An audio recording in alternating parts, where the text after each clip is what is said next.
यह लड़की अपना चेहरा नहीं दिखा सकती क्योंकि बिहार की कानून व्यवस्था अपना असली चरित्र दिखा रहा है। पटना के होटल में एक छात्रा के साथ बिहार की सत्ता में बैठे मंत्री, मुख्यमंत्री अमिताभ बच्चन से भी अच्छा डायलॉग मार रहे हैं, शानदार डायलॉग मार रहे हैं। लेकिन जब एक पिता के सामने उसकी बेटी को कोई नशे की हालत में हाथ खींचने लगे, तब लगता है कि बिहार सिर्फ डायलॉगबाजी से नहीं चलेगा। लड़की के पिता के पिछले 2 दिनों से आंखों के आंसू नहीं सूख रहे हैं, लेकिन बेगूसराय सीट से सांसद, टेक्सटाइल मिनिस्टर यानी कपड़ा मंत्री गिरिराज सिंह अपने मुंह पर कपड़ा बांध लिए हैं, जुबान में कपड़ा ठूस लिए हैं। मानो वो मुंह से कपड़ा हटा देंगे तो बेगूसराय कपड़ा उद्योग में सबसे नीचे चला जाएगा। बेगूसराय से पूरे देश में कपड़े का आयात निर्यात ठप हो जाएगा, बंद हो जाएगा। लेकिन उस बेटी के लिए एक शब्द नहीं बोलेंगे। आज अगर कोई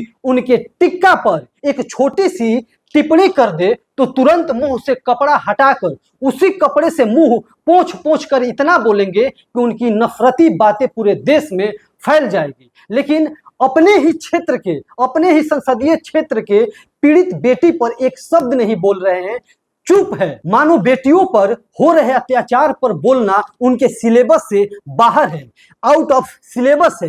पीड़िता के पिता बता रहे हैं कि जीवन में पहली बार पटना आए थे और मेरे साथ यह हाल हो गया। आगे पीड़िता के पिता ने बताया, अगर मेरा भतीजा समय पर नहीं पहुंचता तो होटल वाले उन्हें भी मार सकते थे, उनकी बेटी को अगवा कर ले जा सकते थे।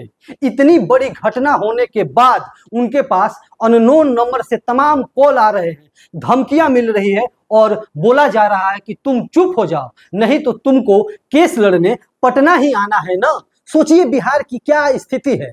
और जब यह खबर पूरे बिहार में आग की तरह फैली तो पुलिस ने होटल की तलाशी ली। कमरे में 4 लड़कियां शराब पीते हुए पकड़े गए। आपत्तिजनक सामान भी मिले।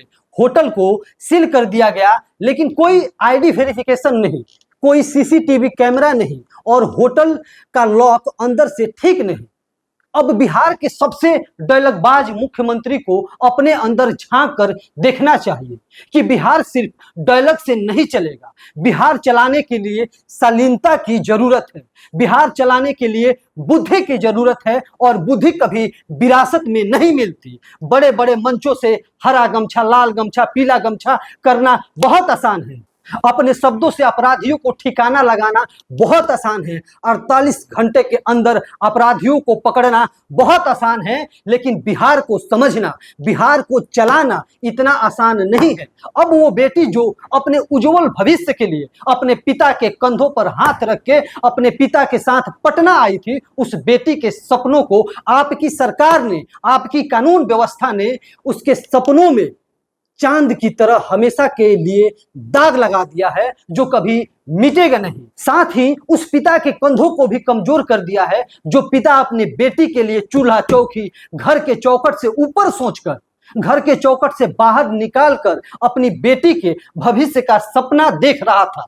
आज उस पिता के आंखों में बेटी के टूटे हुए सपने, समाज के ताने और अपनी बेटी के इज्जत न बचा पाने के आंसू बूंद बूंद करके जमीन पर गिर रहे हैं। अब वो पिता कह रहा है, मेरी आंखों के ठीक सामने मेरी बेटी की चीखें फटती रही, उसकी इज्जत की आखिरी चादर को नोचा खींचा जा रहा था। एक पिता जो कभी अपनी बेटी के लिए पहाड़ तोड़ देता था, उस रात सिर्फ एक बेवश पिता बनकर रह गया। अब बेटी के बंद जुबान से मेरे कानों में आवाज आती है, बाबा बाबा तुमने मुझे क्यों नहीं बचाया। यह सवाल मेरे अंदर कील की तरह चुभती है।